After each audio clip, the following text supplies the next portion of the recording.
ಕಾಂಗ್ರೆಸ್ ಸಂಪುಟ ವಿಸ್ತರಣೆ ಮತ್ತೆ ಮುಂದೂಡಿಕೆ.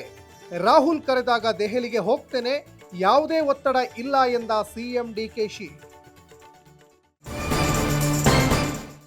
ಆರ್ಎಸ್ಎಸ್ ವಿರುದ್ಧ ಮಾತನಾಡಿದವರಿಗೆ ಬಡ್ತಿ, ಖರ್ಗೆಗೆ ಗೃಹ ಸಚಿವ ಸ್ಥಾನ ಲಭಿಸಿರುವುದು ಇದಕ್ಕೆ. ರಾಹುಲ್ ಗಾಂಧಿ ವಿರುದ್ಧ ಯತ್ನಾಳ್ ವಾಗ್ದಾಳಿ.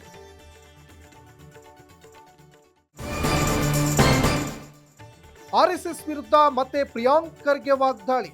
ಬಹಿರಂಗವಾಗಿ ಬಂದು ಏನಾಗಿದೆ ಅಂತ ಹೇಳಿ, ಹುಂಡಿ ಕಳ್ಳತನ ಆದಾಗ ಯಾಕೆ ಸುಮ್ಮನಿದ್ದೀರಿ ಅಂತ ಪ್ರಶ್ನೆ.